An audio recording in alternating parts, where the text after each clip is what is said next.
안녕하세요. 단군조선 역사상 최초의 가장 큰 정변이 서기전 14세기 말경에 발생하는데요. 오늘은 그 이야기를 좀 하려고 합니다. 그 정변은 우리를 부여민족이라 부르게 된 연원이 되었을 뿐만 아니라 우리 민족 역사에서 몇 가지 중요한 의의를 지니고 있는데요. 그 점은 뒤에서 다루고 오늘은 그 정변의 스토리부터 말하려고 합니다. 중간에 반란 사건들이 수차 있었지만 근 1000년 동안 큰 변구 없이 순조롭게 임금의 혈통이 계승되고 삼조선의 통치가 유지되던 조선의 정치 역사에서 단군조선 역사상 초유의 가장 의미심장하고 극적인 정변이 발생한 것은 21세 소태임금 제위 때였습니다. 지금까지의 단군조선 임금은 모두 단군왕검의 장남인 2세 부루임금의 혈통으로부터 나왔습니다. 물론 언제나 황통이 직계 자손으로 계승된 것은 아닙니다. 때로는 임금의 3, 4, 6, 8촌 혹은 그보다 먼 종실의 친족 중에서도 후임자가 선출되었죠. 예를 들어 5세 구울 임금은 오가 중 양가 출신이었고요. 후대 고구려 오부 대인들이 그러했듯이 단군조선에서도 오가는 황족이 차지하고 있었기 때문에 그들을 임금의 종실로 보는 것이 옳습니다. 6세 달문 임금은 우가 출신이었고 7세 한율 임금은 양가 출신입니다. 고구려에서도 처음 연나부 서부를 맡은 왕족에서 임금이 나오다가 나중에는 계루부를 맡은 왕족에서 임금이 이어지게 되었죠. 단군조선에서도 각 가로부터 임금이 자주 배출되었지만 그 혈통만은 변함없이 단군왕검의 장남 부루 계열이었던 것으로 추정됩니다. 그러나 22세 색불루 임금 때부터 혈통이 바뀝니다. 색불루 임금에 대해서 얘기하자면 그의 할아버지 고등에 대해서부터 말하지 않으면 안 되는데요. 고등은 단군왕검 넷째 아들 부여의 후손으로서 개사원, 지금의 개원시의 욕살이었습니다. 욕살이라는 것은 지방 큰 성읍의 성주로서 준제급이었죠. 이 고등이라는 인물은 고구려의 선조로서 훗날 고구려인들이 단군왕검의 넷째 아들 부여와 함께 해마다 제사로 받들어 모시던 사람입니다. 부여가 구려와 서암록 지금의 여화 서쪽 고리국을 맡은 이후 그의 후손인 고등이 구려와 서쪽의 개사원에서 세력을 잡게 됩니다. 부여가 요서지역 고리국을 맡았다는 것은 우리 사서들에서 얘기하고 있습니다. 삼조선 전체에서 개사원은 진조선의 한 큰 성읍으로서 훗날 대부여 장당경이 되죠. 삼조선 전체에서 대단히 유력하고 진조선 제실에도 영향력을 행사할 수 있었던 이 야심찬 인물 고등은 개사원에서 군사를 기르면서 착실하게 자기 세력을 키워갔습니다. 그런데 당시 소태 임금 때 진조선의 황궁에서는 소정이라는 영웅이 삼정승 가운데 하나인 우사를 맡고 있었습니다. 풍백, 우사, 운사, 신시 배달국부터 이어져 내려온 삼정승이라고 했죠. 소정은 지모가 출중했는데요. 이것이 고등의 마음에 항상 걸렸습니다. 그가 중앙에 버티고 있는 한 고등은 자신의 포부를 펴기가 어렵다고 판단했을 것입니다. 그가 삼조선의 단군이 되고자 하는 야망을 품고 있었으리라는 뜻입니다. 이 고등이라는 사람이요. 고등은 소태 임금 앞에 매번 소정을 악평하다가 임금께 권유해서 일단 소정을 중앙에서 지방으로 전보시키는 데 성공합니다. 소태 임금은 고등의 제의로 죄의 5년인 서기전 1333년에 소정을 번조선 왕에 임명했습니다. 그리고 그 바로 전해인 서기전 1334년에는 이웃의 은나라에서 무정이라는 걸출한 임금이 보위에 오릅니다. 그런데 그보다 근 20년 전인 서기전 1352년에 번조선에서는 해모라라는 왕이 즉위했다가 그 해에 사망한 사건이 있었습니다. 그 후 근 20년 동안 번조선의 왕권에는 모종의 파란이 일었던 것 같습니다. 그리하여 중앙의 우사 소정이 번조선 왕으로 임명된 것입니다. 우사가 번조선 왕으로 임명된 것은 좌천이 아니죠. 지방에서 천왕의 오른팔, 그러니까 단군 임금의 오른팔 왼팔 역할을 하는 번조선 막조선 왕과 중앙에서 임금의 보좌역을 하는 최고 삼정승은 관직 품계가 동급이었습니다. 그러나 거기에는 고등의 무서운 계략이 숨어 있었던 것으로 생각됩니다. 자, 그로부터 10년이 지난 서기전 1323년 세력이 강대해진 이 고등은 대담하게도 소태 당군의 명을 듣지 않고 항명했습니다. 항명의 구체적인 내용이 무엇이었는지를 우리 사서는 밝히지 않았지만 우리 사서에 의하면 그 항명은 그 자신이 우연왕 즉 번조선 왕이 되기 원한 것과 관련되어 있습니다. 그가 자신을 번조선 왕으로 임명해달라고 임금에게 요청했으나 임금이 거절하자 그는 독자적으로 자기 세력을 키워갔을 것입니다. 당시의 번조선 왕은 앞에서 말했듯이 중앙의 우사였다가 고등의 건의에 의해 번조선 왕으로 전임되었던 소정입니다. 그렇다면 소정이 번조선 왕의 지위를 가지고 있는데도 왜 고등은 번조선 왕이 되기 원했을까요? 그것은 아마 번조선 왕 소정이 실정을 해서 백성들의 원성을 사고 있었을 뿐만 아니라 고등 자신이 소정의 라이벌로서 소정과 깊은 갈등 관계에 있었기 때문일 것입니다. 앞에서도 매번 고등이 소정을 임금 앞에서 악평했다고 얘기했었는데요. 어떤 연유로 인해서 두 사람이 이런 견혼지간이 되었는지는 알기가 어렵죠. 백성들의 신망을 얻지 못한 소정은 뒷날 은나라 왕 무정의 군사가 침입했을 때도 이를 억하지 못했던 것 같습니다. 하지만 소태 임금은 번조선 왕 소정이 뻔히 살아있는 마당에 고등을 번조선 왕으로 임명할 수 없었겠죠. 그리고 번조선 왕 소정도 순순히 왕위를 버리고 물러날 사람이 아니었겠죠. 소태 당군은 이 두 사람의 갈등을 수습할 힘이 없었던 것 같습니다. 이와 같이 번조선에서 가까운 진조선 성읍 개사원의 욕살 고등과 번조선 왕 소정이 서로 알력을 일으키면서 병립한 사태는 무려 30여 년 동안 지속되었습니다. 30여 년 후 서기전 1291년 소태 임금 제2 47년에 은나라 왕 무정이 번조선에 대해 전쟁을 일으킵니다. 그리고 번조선 왕 소정은 은나라의 군대를 효과적으로 방어하지 못했던 것 같습니다. 그래서 이를 전해 들은 고등이 진조선의 상장, 대장군 서우여와 함께 무정의 군대를 격파하게 됩니다. 은왕 무정은 일찍이 부열이라는 현인을 얻어서 그를 재상으로 삼고 나라안이 안정되자 대군을 이끌고 번조선의 제후국인 삭도국과 영지국 등을 침범했던 것입니다. 삭도국은 지금의 산동성 임치현으로 비정되고 있고요. 영지국은 나나하류 유역, 지금의 노령현 남쪽에 있었던 것으로 추정되고 있습니다. 이때 진조선의 상장 서우여와 함께 영지에 침범해온 은나라 군대를 격파한 고등은 자기 군사를 이끌고 삭도까지 추격해서 은나라 적군을 괴멸시킵니다. 한편으로 상장 서우여는 은나라의 수도인 북박, 지금의 하남성 안양현으로 추정되고 있는데요. 이 북박까지 휘하 군대를 이끌고 갑니다. 이에 은왕 무정은 사신을 보내 화해를 청하고 우리나라 조정에 조공을 바치게 됩니다. 자, 우리 사서에 이런 기록은 믿을만한가? 옛 중국 사가들은 춘추필법으로 역사를 그릇되게 기록하고 근대 중국 사가들도 인정하듯이 서구 열강의 사절단이 오면 그들이 중국 황제에게 조공을 바치러 왔다고 엉터리로 기록해 놓기도 했습니다. 일본은 뻥과 애국이 더욱 심해서 자국에 대해 없는 역사까지 만들어 놓고 우리의 찬란한 당군 조선 역사를 아예 없애버렸죠. 반면에 우리 조국의 일부 사학자들은 얼마나 겸손한지 일제 식민사학의 가르침에 따라 우리의 찬란한 당군조선 역사를 부인하고 우리나라 땅덩어리까지 중국에게 내어주고 있는 참입니다. 그 후손의 그 조상이라. 후손들이 이러하건대 하물며 우리 조상 사학자들이 국뽕에 취해 우리 역사를 뻥으로 기록했겠습니까? 그러니까 우리 선조들의 이런 옛 기록은 매우 진실한 기록이라고 나는 믿고 있습니다. 이렇게 은나라의 항복을 받아낸 서우여는 고등과 밀약한 대로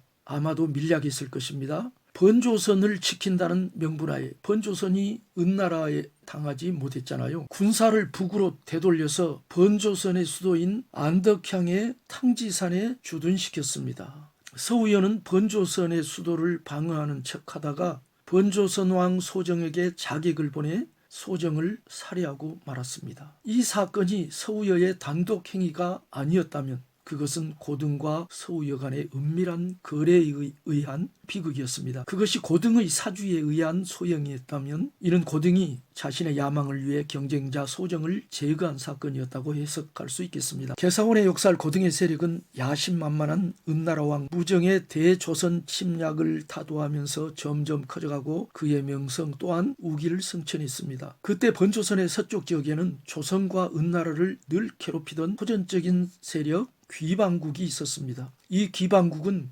10년 전 1303년부터 1301년까지 은나라 왕 무정과의 3년 전쟁에서 마침내 은나라에 굴복한 상태였습니다. 이렇게 강대한 귀방국을 굴복시키고 간덩이가 부어올라서 번조선까지 침략했던 은나라의 왕 무정을 격파한 후 개사원 욕살 고등은 그 여세를 몰아서 먼저 은나라에 복속한 귀방국을 본때를 보이기 위해서 정벌하게 됩니다. 그것이 자신의 원대한 포부를 펼치는데 아마 큰 도움이 되었으리라 판단했을 것입니다. 그러니까 은왕 무종을 굴복시키고 2년이 지난 후인 서기전 1289년 소태임금 제249년에 고등은 은밀하게 군사를 이끌고 가서 불시에 서북지방의 귀방의 수도를 습격해서 멸망시켜버립니다. 고등의 귀방 침공에 놀란 것은 그 근방의 일군국과 양운국이었습니다. 다음은 자신들 차례라고 생각되자 그들은 고등에게 사신을 보내 조공을 바쳤습니다. 말하자면 귀방국과 일군국, 양운국이 모두 고등의 휘하로 들어간 것입니다. 우리는 여기에서 고등이 조선에서 독자적인 세력을 형성해서 어느 정도 독자적 행보를 보이고 있었다는 사실을 알 수 있겠습니다. 이게 바로 진조선의 임금 소태임금에게 항명을 하면서 소태임금을 대항한 거나 마찬가지인 거죠. 이어서 고등은 계속해서 군사를 출정시켜서 서북지방의 여러 단군조선 제후들을 굴복시킵니다. 자기 휘하에 굴복시켜버려요. 그의 세력은 진조선과 번조선에서 거의 당할 자가 없을 정도로 강력해집니다. 이 무렵에 아마 황권 찬탈에 대한 그의 몽상은 더욱 커져 있었을 것입니다. 고등은 번조선왕 소정을 이미 제거한 상태였기 때문에 소태당군에게 자신을 우현왕 즉 번조선왕으로 임명해달라고 형식적으로 거듭 간청합니다. 그의 세력에 위협을 느낀 소태당군은 막조선왕 아라사에게 밀명을 내립니다. 제압해달라고요. 그러자 막조선왕 아라사가 평소 이 고등의 소위를 괘씸하게 여기고 있었는데 지금의 평양에서부터 직접 대군을 거느리고 올라가게 되는 거죠. 막조선왕 아라사의 대군이 압록강을 건너서 홍성령, 지금의 단동시 동북쪽 관전 만주족 자치현의 홍석진 근처입니다. 홍성령에 이르렀을 때 아라사는 소태임금이 고등의 협박에 굴복해서 그를 번조선 왕으로 인준했다는 소식에 접하고 허탈한 기분으로 군사를 이끌고 발걸음을 돌려야 했습니다. 그렇게 2, 3년이 지난 후 서기전 1286년 소태임금 제52년 1세 효웅 번조선왕 고등은 마침내 사망하고 그의 손자 색불루가 세습해 번조선 왕으로 등극합니다. 아마 고등의 아들은 어떤 연고가 있어서 손자가 직접 왕을 세습했던 것 같습니다. 한편 개사원 욕살 고등이 사망하기 전 그에게 협력해 소정을 제거하고 여러 싸움에서 공을 세운 상장 서우여는 소태임금에 의해 해성의 욕살로 임명되었습니다. 해성은 개사원과 함께 진조선의 중요한 성읍으로서 지금의 해성시입니다.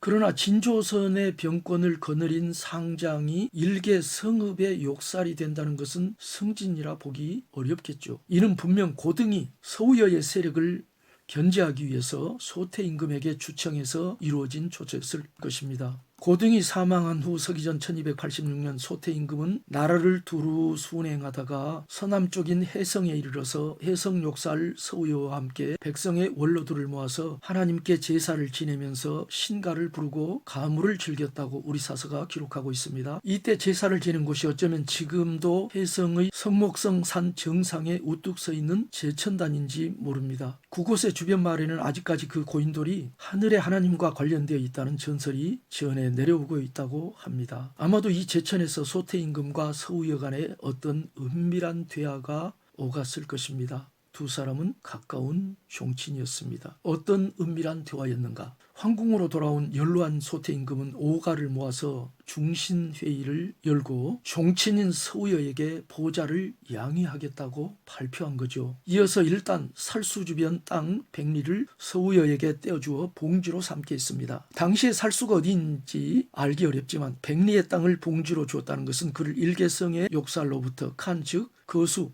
제후로 승격시켰다는 뜻입니다. 이 소식을 들은 막조선 왕 아라사는 임금을 간하면서 그것이 불가하다고 역설했지만 소태 임금은 아라사의 진언을 받아들이지 않았습니다. 아마도 아라사는 개사원의 욕살 고등과 손잡고 자객을 보내 번조선 왕 소정을 암살한 서우여가 삼조선의 임금으로 등극한다는 것은 있을 수 없는 일이라고 판단했을 것입니다. 고등의 손자인 번조선 왕 색불로도 소태 임금이 서우여에게 양위하는 것을 극력 반대했죠. 그에게는 막조선 왕 아라사와는 다른 흑심이 있었습니다. 서우여가 자신의 조부 고등을 일평생 도운 것은 고마운 일이지만 그가 임금 자리를 계승한다는 것은 색불로에게 용납하기 어려운 일이었습니다. 왜냐하면 임금 자리의 적임자는 바로 자신이라고 판단하고 있었기 때문입니다. 번조선, 막조선 이 양조선의 왕이 반대함에도 불구하고 소태 임금은 끝내 중단하지 않고 서우여에게 양위하는 일을 밀어붙였습니다. 자, 이 사태를 여러모로 숙고하던 번조선 왕 색불로는 매우 젊은 왕이었던 것으로 생각되는데 마침내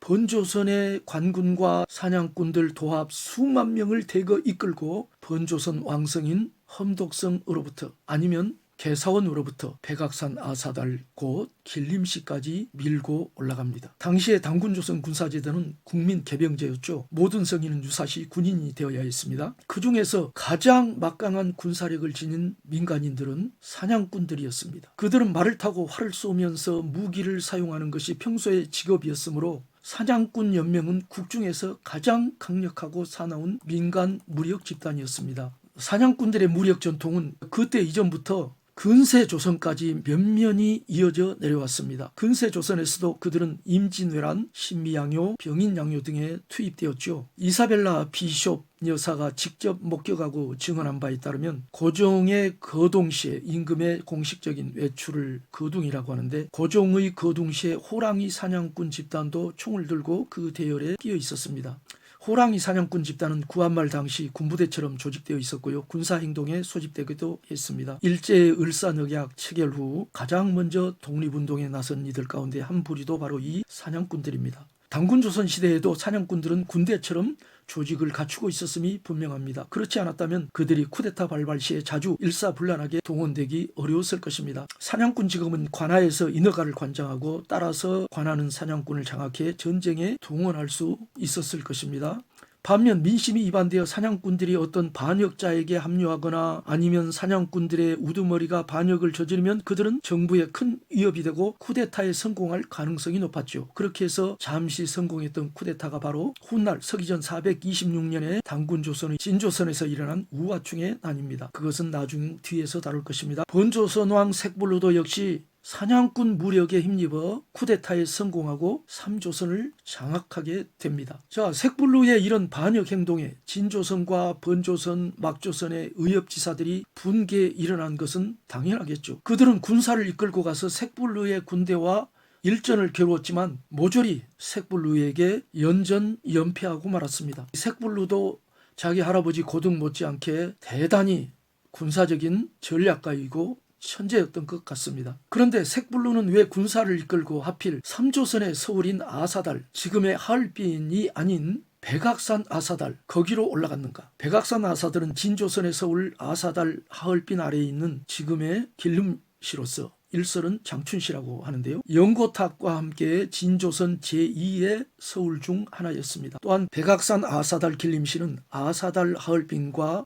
연고탑 영안시, 후대 대진 발해국의 동모성, 돈화시 등 송화강 동북지역 중심 성읍들을 죄다 억가할 수 있는 군사 요충지이자 송화강 동북지역의 입구이며 급소였습니다. 자, 지도를 놓고 보면 알 수 있듯이 백두산에서 발원한 송화강이 북으로 굽이굽이 흘러가다가 눈강과 만나 동쪽으로 꺾어지는 지점까지가 북류인데요. 송화강 북류는 백두산 줄기 산악과 강물이 험준하게 어우러져 그 동북지역을 방어해주는 직선거리 근 1200리의 천연 장성 역할을 하고 있었습니다. 성은 아니지만 산악지대와 강줄기가 어우러져서 험준한 방어 줄기를 형성하고 있었던 거죠. 이 천연장성의 중앙에 마치 수문장처럼 우뚝 선 성읍이 바로 백악산 아사달 길림시입니다. 지도에서 보다시피요.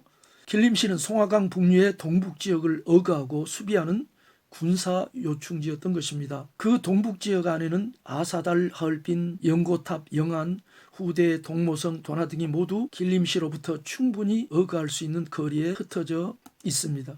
어쩌면 백악산 아사달은 신시배달국의 옛 도읍지로서 상징적인 의미까지 지니고 있었는지도 모릅니다. 그리고 훗날 대중상이 발해국을 세웠을 때 군사를 조련하면서 서방으로의 진출과 고구려 고토 회복을 노리던 지점이 바로 이 백악산 아사달 길림시입니다. 그리고 길림시는 고구려에서도 중요한 의미를 지니게 되는데 그 점은 나중에 이야기할 것입니다. 이런 각도에서 색불로가 먼저 백악산 아사달을 점유한 것은 수긍할 만한 일이라고 생각됩니다. 무력으로 백악산 아사달을 접수한 색불로는 자신이 삼조선 임금임을 아주 대담하게 선포합니다. 대세가 이미 기울어졌고 진조선, 번조선, 막조선의 모든 영웅들이 색불루에게 연전연패한 마당에 연로한 소태임금은 그와 싸울 용기도 싸우고자 하는 의욕도 없었고 모든 것이 평화롭게 해결되기를 원했습니다. 그래서 마침내 사람을 보내 옥책과 국보를 색불루에게 전하니 그가 당군조선의 22세 임금이고 그 해가 서기전 1285년입니다. 색불루 임금의 등극은 우리 민족의 역사에서 몇 가지 중요한 의의를 내포하고 있는데요. 첫 번째로 훗날 우리 민족을 부여민족이라